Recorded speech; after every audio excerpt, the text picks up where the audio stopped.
सुनो सुनो आप कुछ समझ में तो आ रही है कि नहीं? नहीं आ रही? नहीं आ रही? हमें समझ आए? जो कामदेव है वो बड़ा शक्तिशाली है। परमात्मा को छोड़ के कोई भी धरती पर ऐसा नहीं है जो इसके वश में न हो। काम बड़ा बलवान करे व्यवधान हरे सब ज्ञान हमारे राम जी। सुनो, ये दुश्मन जब करे सवारी, ये दुश्मन जब करे सवारी, जैसे घोड़ा पे सवार खड़ा हो जाता है, लगे विषय का पान, योगी योग तपी तप भूले, बिसर जाए जब ध्यान हमारे नाम की, हमारे नाम।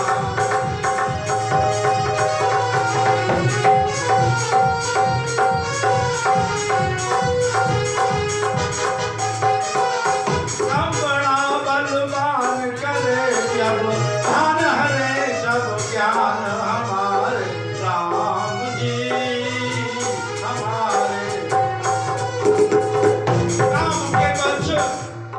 काम के बस योगी सन्यासी, देवदनुज ये जहान, शुकर कुकर नर अज्ञानी, इनको चेरे जान हमारे राम जी, हमारे राम। काम बड़ा बलवान करे जब ध्यान हमारे तब ज्ञान हमारे राम जी, हमारे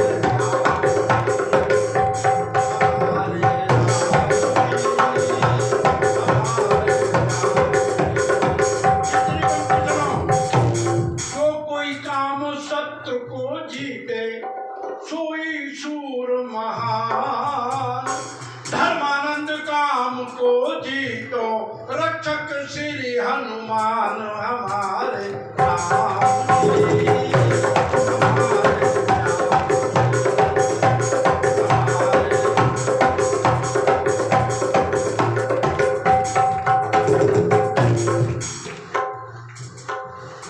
जिद्दी का नशा उतर गया, उसके साथ ऐसा हो गया, समझ रहे हो, जिसके लिए वो ऐसा प्रयास कर रही थी। अब गुस्सा हो गया उसका पति कि तुमने बहुत अधर्म किया है, तुम्हारे राक्षस पैदा होंगे। क्या होंगे?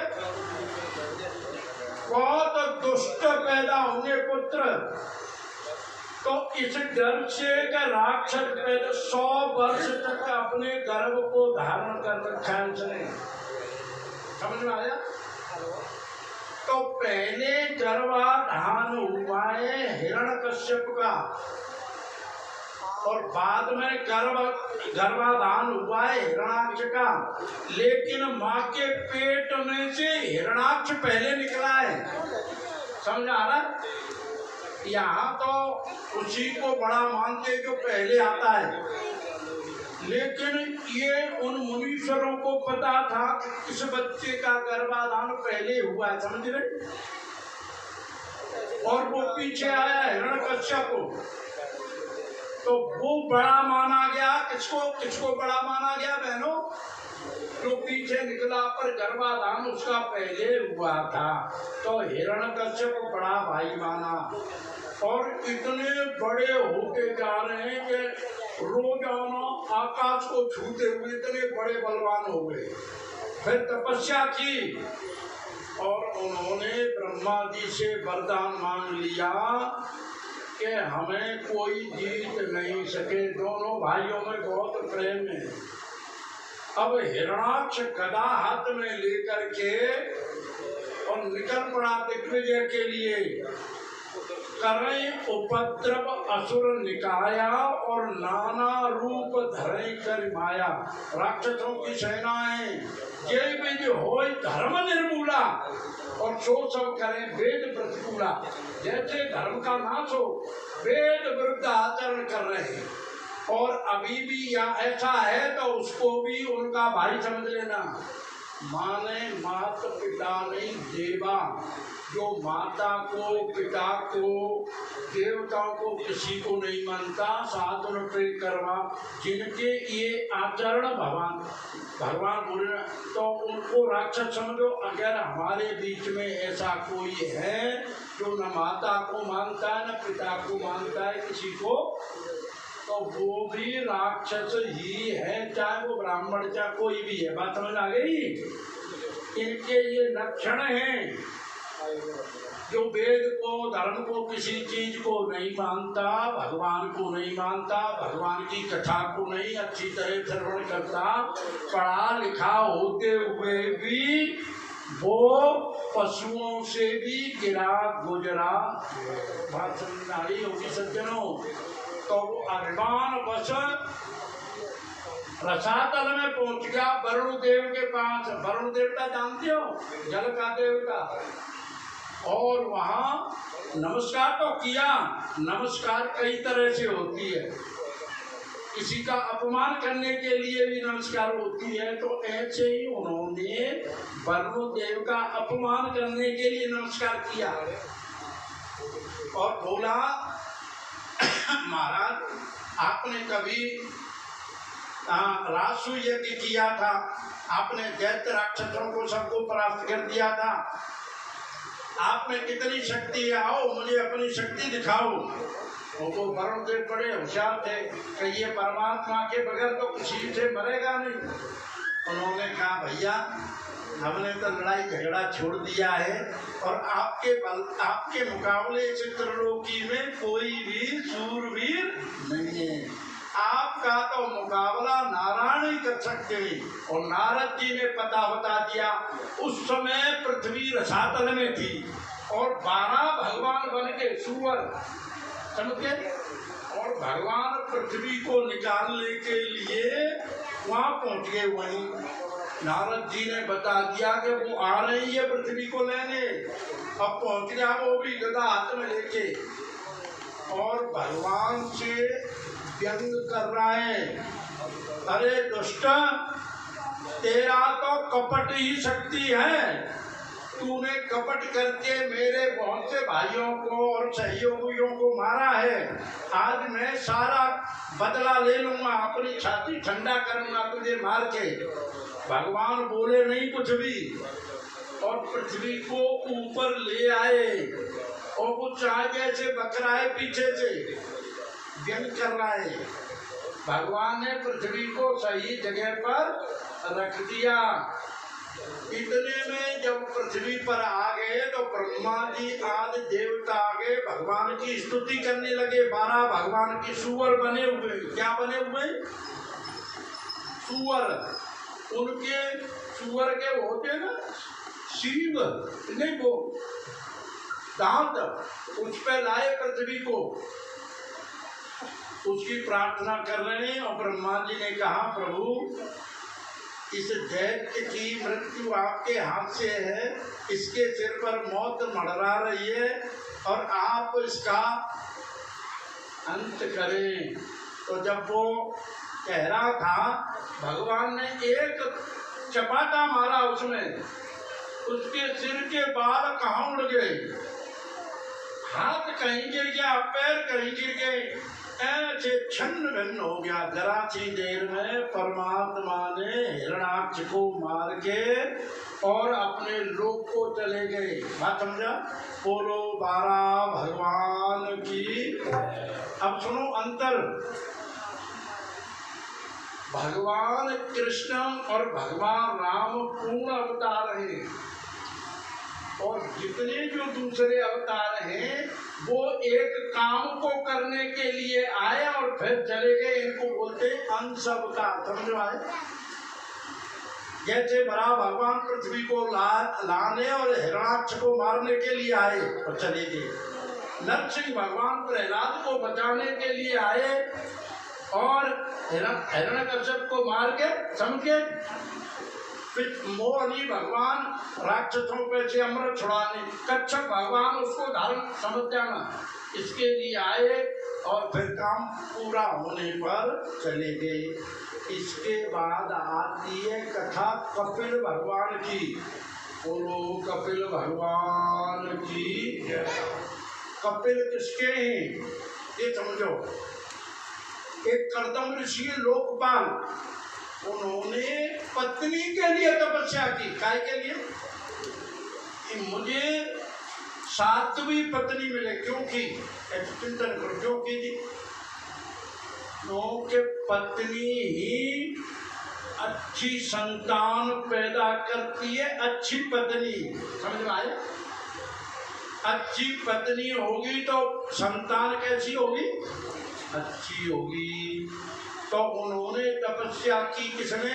कर्दम मुनि ने। ऐसे ध्यान रखो, किसने की तपस्या? भगवान प्रकट हो गए। उन्होंने कहा हमने तुम्हारे लिए जो जैसी पत्नी तुम चाह रहे हो ढूंढ ली है। वो कौन है? मनु भगवान है ना। कुछ लोग कहते हैं ये तो मनुवादी हैं। समझ रहे हो? नहीं समझ। ये बड़ा मुश्किल है। इतने इतने इंटेलिजेंट लोगों के बात समझ में नहीं आए। मनु ब्रह्मा जी का जब कार्यकाल चलता है, एक दिन मनु ब्रह्मा जी के एक दिन में 4 अरब 32 करोड़ वर्ष होते हैं। कितने? जब ये चारों युग एक 1000 बार गुजर जाते हैं। सतयुग, त्रेता, द्वापर, कलयुग। सतयुग होता है 17,28,000 वर्ष का। और त्रेता होता है 12,96,000 वर्ष का। द्वापर होता है 8,64,000 वर्ष का। और कलयुग होता है 4,32,000 वर्ष का। इन चारों को मिला दें तो 43,20,000 वर्ष होती हैं। ऐसे जब युग एक 1000 बार गुजर जाते हैं, जब ब्रह्मा जी का एक दिन होता है। हम समझ में आ गई बहनों? तो वो समय होता है 4 अरब 20 करोड़ वर्ष। उसमें 14 मनु बदलते, 14 मनु राज करते। वो 14 मनु कौन से? सुनो। स्वयंभू मनु जो अभी जाएंगे कर्दम के पास अपनी पुत्री को लेके। स्वारोचिष मनु, उत्तम मनु, रेवत मनु, तामस मनु, चाक्षस मनु, वैवस्वत मनु। 7 हो गए। 8 सावर्णी मनु 8, दक्ष सावर्णी 9, ब्रह्म सावर्णी 10 और धर्म सावर्णी 11, रुद्र सावर्णी मनु 12 और देव सावर्णी मनु 13 और इंद्र सावर्णी मनु 14। इस बीच में इतने दिन राज करते हैं। समझ में आ गया? तो उन्होंने ये अपने जो स्वयंभू मनु है, इनका महत्व क्या है? सुनो। बोलो चिया। कैसे हाथ निकालो। यहाँ कौन खड़ा है? ये काय खड़े वहाँ? ये औरतें देख रही तुम्हारी तरफ। Sit down, get out. यहाँ इधर आओ के बाहर जाओ। ये दरवाजे मत खड़े हो। अंदर आ जाओ, भीतर जाओ। ऐसे निकालो हाथ। मुझे बोलो जय श्री राम। एक बार और बोलो।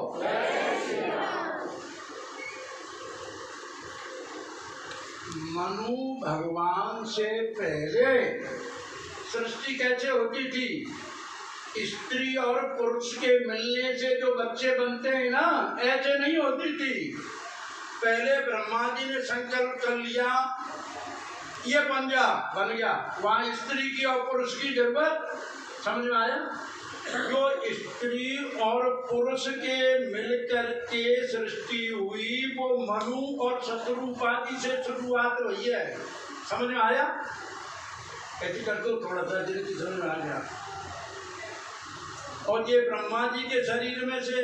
अब एक और बात बताओ, पहले कौन पैदा हुआ? आदमी का लड़का है? अंडा के बच्चा है? अंडा के मुर्गा के मुर्गी, कौन पैदा हुआ पहले? नहीं समझ में आ रही? कोई आएगा ही नहीं समझ में? कोई बता सकता है पहले कौन पैदा हुआ? आदमी पहले, औरत कौन पैदा हुआ? नहीं पता। सुनो, जवान आदमी और जवान औरत ब्रह्मा जी के शरीर में से मनु भगवान, उस बहन को शायद पता है तुम्हें, और शत्रुरूपा जी ऐसे निकले डोड़ा जवान। समझ आ गया? तब से शुरू हो गया। ये कदम के बाद अपनी पुत्री, इनके 3 पुत्री हैं। पहले उसकी दक्ष प्रजापति की पुत्री ऐसे छोड़ के, हम कोई बात नहीं कहाँ से कहाँ चला जाए ऐसा नहीं। 3 पुत्री, एक आकृति, एक देवहूति, एक प्रसूति। ये आकृति रुचि नाम दिगपाल को, लोकपाल को ब्याही है, इसकी मनु जी महाराज की। और देवहूति करदम के लिए शादी होगी अभी। और प्रसूति दक्ष प्रजापति। आप भी पढ़ती रहती हो, बहुत बढ़िया, बहुत अच्छी बात है। ये दक्ष प्रजापति के साथ उसकी शादी हुई, ये ऐसे तीनों का। तो वो बात उसकी थी कि 60 में से 27 चंद्रमा को, 13 कश्यप मुनि को, 40 10 धर्म को, 50 2 भूतनाम ऋषि को, 52 2 अंगिराजी को, 54 2 कृषाक्ष को, 56 3 अरिष्ट नेमी को, 59 1 भगवान भोलेनाथ को, 60 60 कन्या हो गई ऐसे। तो इनमें से सज्जनों क्या वार्तालाप हो रही आपका? आपका कुछ बात हुआ है? कुछ ऐसा नहीं? अच्छा, बोलो सियापत रामचंद्र की। शायद उसको शायद ऐसा किया हो कि ये दिद्दी का और उनका कैसा प्रसंग बता रहे। हमने तो बिल्कुल भैया बड़ी सरल भाषा में बताया है। कुछ ऐसे प्रोग्राम ना कर रहे हो आप समझ कि ये सती का, उसका दिद्दी का और उसका कैसे बता रहे। मैंने तो बहुत शॉर्ट में बताया और बहुत गुप्त बताया। श्रीमद् भागवत पढ़ेंगे तो बहुत लंबा और बहुत वैसा है कुटीला। सही आप तो समय कर रहे हो, आप दोनों रहते, हमें पता चल जाता है कहाँ कौन क्या कर रहा है। बोलो सियापत रामचंद्र की जय। और सुनो एक और बात, सत्य बात आप किसी से भी कहेंगे, समझ रहे हो? विभीषण जी ने रावण से कही, लात पड़ी। प्रहलाद जी ने हिरण्यकश्यप जी से कही, उसको पता नहीं क्या क्या हुआ। 1000 पूरे इसी के उदाहरण है कि जो सही बात करेगा कैसी भी, ये नहीं ये देखें कि ये किस प्रकरण पर चल रही है बात, क्या बात है, क्या इसका तत्व है।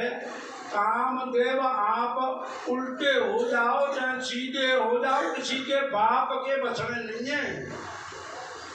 बात समझिए, भोलेनाथ के भी, नारद के भी, सनकादि के भी, किसी के। तो उसमें क्या करेंगे? वो कामदेव है, क्या करेंगे उसका? क्या करेंगे आप? तो उनकी बात है तो मैं बता ही दो, उसको सुन के दोनों उठ के गए, पता नहीं क्या करने की। ऐसा मैं तो स्पष्ट बात ही नहीं। बोलो सियापत रामचंद्र की। तो कहाँ बात चल रही थी? किधर बात चल रही थी?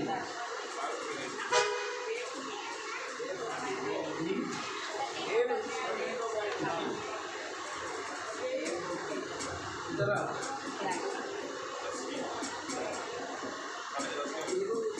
हाँ, बैठ जाओ। ध्यान रखते हैं दोनों पिता पुत्र, आप सही समझे। मनु जी महाराज अपनी पुत्री को करदम जी के पास लेके गए, पूरे दुनिया के मालिक,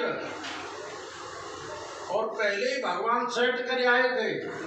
तो उन्होंने 3 आसन बिछा दिए, 3 आए। वो कौन कौन? मनु जी, शत्रुपा जी और देवहूति। जिनको समझ में आ रही है उनको आनंद आ रहा है। तो अब देवहूति सोचते हैं ये मेरे होने वाले पति हैं, अगर इनके द्वारा बिछाए हुए आसन पर मैं बैठूंगी तो अच्छा। तो वो ऐसे हाथ रख के बैठ गई और वो बैठ गए, तो उन्होंने समझ लिया ये लड़की योग्य है, तो वहीं छोड़ आए उसको। तुरंत कोई शादी वादी नहीं, आश्रम पर पत्नी हो गई, समझ में आए, समझ आ गई, वहां छोड़ आए, शादी हो गई। इतनी सुंदर राजकुमारी है, पत्नी के लिए तपस्या की है, फिर भी ऋषि ने 12 वर्ष और तपस्या की। इतने, और वो सेवा में लगी हुई है। कौन? देवहूति। अब सूख की ऐसी हो गई, कैसी हो गई? खंगड़ हो गया, शरीर की हड्डी हड्डी रह गई। क्यों हो गई? क्यों हो गई? क्यों हो गई बताओ, किसी को पता है? अब फिर कहेंगे ये क्या कह रहे हैं। इसीलिए हो गई कि उसको पति का प्रेम नहीं मिला। जिसको औरत को काम तृप्ति नहीं होगी उसको जीना व्यर्थ है। मजाक मत समझना कोई, हम नहीं कह रहे, ये शास्त्र कह रहे। और सुनो, चाणक्य जी से पूछ रहे हैं, जल्दी बताओ। अत्वा जरा मनुष्याणम, जो आदमी फेरी करता है ना, सिर पे रख के सब्जी बेच रहा है उस गांव में, उस गांव में, वो 5-6 साल में ही बुढ़ा हो जाएगा चल चल के, समझ में आए। और बाजी नाम बंदरम, जरा घोड़ा बंधा रहेगा तो बुढ़ा हो जाएगा, दौड़ेगा नहीं तो, समझ में। अमैथुन स्त्री नाम जरा, जिससे स्त्री को ये पति का स्नेह ये नहीं मिलेगा तो वो उसका भी रूप खंडित हो जाएगा। बात समझ लेना, हम नहीं कह रहे। और वस्त्राणाम आतप जरा, धूप में कपड़ा जो रखी निकल रही है, धूप मई जू रखी, 4 दिन आप किसी कपड़े को डाल दो उसका रंग बेकार हो जाएगा, ये नियम है। तो ऐसी हो गई सूख के। अब 12 वर्ष बाद उन्होंने होश आया, तुम्हारा क्या है? तो उन्होंने, तुम्हारी क्या इच्छा है? तो बोल, प्रभु जो एक स्त्री अपने पति से चाहती है वो मेरी इच्छा है, और मैं आपसे निवेदन कर रही हूँ प्रभु, आपके योग्य मेरा शरीर हो जाए। तो वहाँ बिंदु नाम की एक सरोवर थी, ये महसाणा जिला में है। तो बोल, उस सरोवर में नहाने जाओ। जैसे ही नहाने गई, वह अनेक सुंदर स्त्रियां उनकी सेवा में प्रकट हो गई, और वो मलमल के नवारी तो उससे निकली तो एकदम जैसे आई थी पहले दिन, ऐसी हो गई सुंदर। फिर मुनि ने अपनी योग शक्ति से ऐसा विमान बनाया कि उसमें उस जमाने में सारी सुविधा थी। क्या खाना है वो तैयार, कहाँ जाना है वो तैयार, टॉयलेट जाना है वो तैयार, स्नान करना है, माने सारी सुविधाएं उस विमान में जैसे इच्छा की वही थी। तो इन्होंने वचन दिया था कि एक लड़का पैदा हो जाएगा आपके, तो मैं वन को चला जाऊंगा, पति पत्नी की तरह नहीं रहूंगा। तो लगातार 9 कन्याएं हुई। कितनी? और कैसी है वो सुनो। एक का नाम है कला, दूसरी का नाम है अनुसुईया, जो सती शिरोमणि है, सबसे धरती पर अनुसुईया माता। और तीसरी का नाम है श्रद्धा, चौथी का नाम है हविर्भू, 5वीं का नाम है मती, 6वीं का नाम है हरिओम। हाँ 6वीं का नाम है नहीं, बोलो श्याम सुंदर भगवान की जय।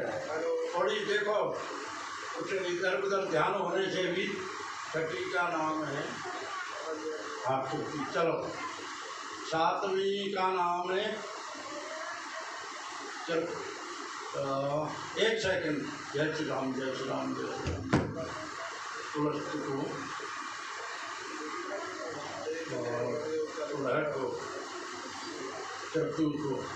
क्रिया सातवीं, एक बीच में रह गया। और आठवीं का नाम है, वो सातवीं का नाम है ख्याति, और आठवीं का नाम है अरुंधति, और 10वीं का नाम है शांति। एक रह गया, आ जाएगा।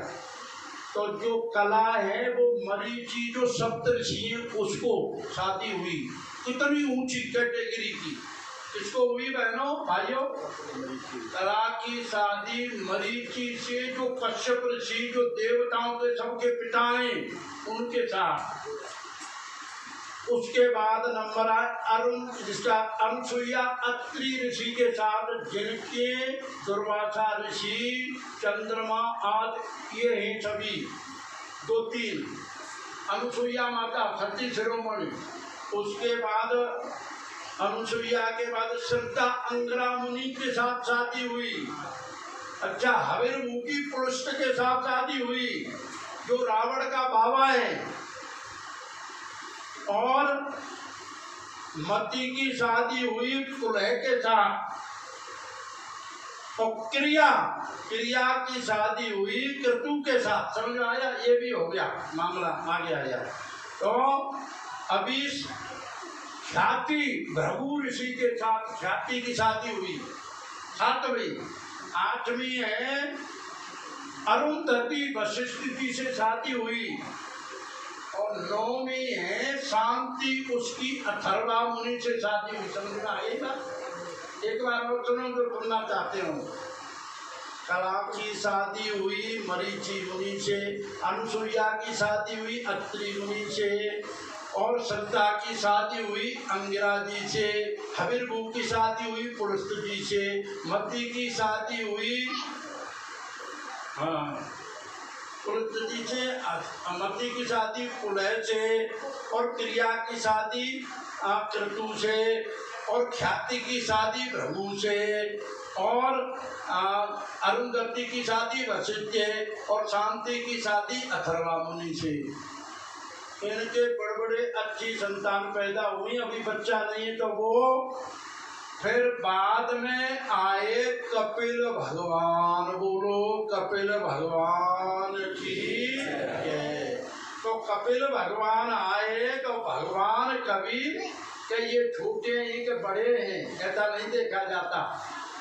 तो कपिल भगवान आते ही उन्होंने पिता से कहा अब आप कहीं भी जा सकते हो, फ्री हो, शादी हो गई इनकी, फ्री हो आप।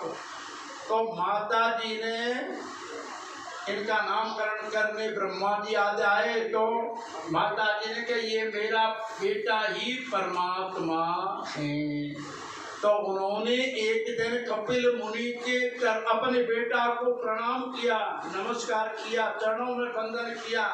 उन्होंने कहा प्रभु इस संसार से पार, इस मोह माया की जंजीरों से मुक्त होने का उपाय बताओ। तो उन्होंने कहा माता जी ये मन ही बंधन का कारण है। क्या है कारण मन का? मन भोगों के लिए। मन वैसे परमात्मा है, मन क्या है? आप तो बताएंगे आगे चल के, थोड़ी सी वैसे निकल के आए वो प्रकरण निकल गया है पर आ जाएगा। तो जब विराट सोचने के लिए, ध्यान धारणा करने के लिए परीक्षित जी से कहते हैं धारणा करते हैं, जिधर नजर जाए वहाँ परमात्मा ही दिखे आपको, उसको बोलते हैं धारणा। ये खम्भे में भी दिखे परमात्मा, वहाँ भी सड़क पे भी देखे तो परमात्मा, उसको बोलते हैं धारणा। जिधर नजर जाए ऐसी धारणा। तो उन्होंने कहा माता जी ये मन ही समस्त दुखों का कारण है। मन को नियंत्रित करें तो समझिए मनो एव मनुष्याणाम कारणम मोक्ष बंधयो। मन ही मनुष्यों का मोक्ष और बंधन का कारण है। बोलो सियापति रामचंद्र की जय। मन को जो जीतेगा, मन के हारे हारे, मन के जीते जीत, और पार ब्रह्म को पाइए मन ही की प्रतीत। तो आपने भी संसार में कुछ करना है तो आपकी इंद्रियां आपके कंट्रोल में होनी चाहिए। तो इसका प्रार्थना आपकी इच्छा अनुसार एक भजन आ रहा है, मेरी इंद्रियों में प्रभु मेरे जीवन का उद्धार कर दो, भंवर में है नैया इसे पार कर दो, झिलमिल से तारों आंगन होगा,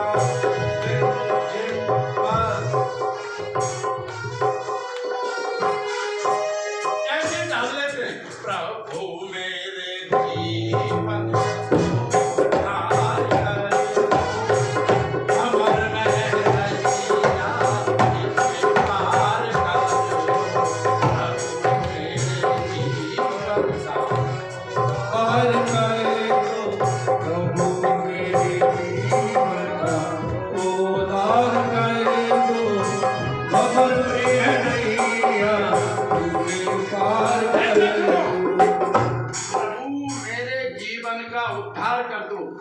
कौन कह रहे हैं? हम और आप कह रहे हैं, माने कपिल भगवान से उनकी माता जी कह रही हैं, और मैं तो वो खुद कह रही हैं, मेरी इंद्रियां हो मेरे बस में, मेरे मन पे मेरा ये अधिकार कर दो, प्रभु मेरे जीवन का उद्धार कर दो।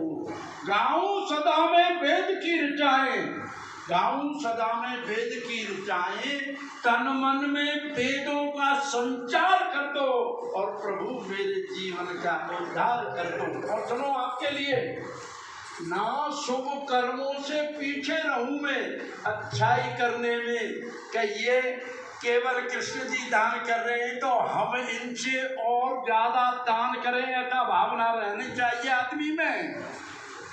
ना शुभ कर्मों से पीछे रहूं, अच्छाई करने में किसी से पीछे नहीं रहूं, ना शुभ कर्मों से पीछे रहूं मैं, कुकर्मों से मुझको खबरदार कर दो, और बुराई से मुझे अलर्ट कर दो पहले, प्रभु मेरे जीवन का उद्धार कर दो, भंवर में है नैया इसे पार कर दो। एक चीज सुनो भैया, मेरे महाराष्ट्र, मेरे भगवान और मेरे प्रेम, अच्छा लगे तो आपके चेहरे तो खिलने चाहिए, समझ में आ जाए तो, और नहीं समझ में आ जाए तो ऐसे पूछते क्यों नहीं आप, इसे और अच्छी तरह बताओ, पूछाओ करो। गीत गाता रहा हूँ तुम्हारे लिए, गीत गाता रहा हूँ तुम्हारे लिए, रात रातों जगा हूँ तुम्हारे लिए, गीत गाता रहा हूँ तुम्हारे लिए, रात रातों जगा हूँ तुम्हारे लिए। है दुनिया निराली में ना बन सका, This universe is so much gracious and wonderful, but I never got mixing up with it. है दुनिया निराली में ना भूल सका, बस अकेला रहा हूँ तुम्हारे लिए।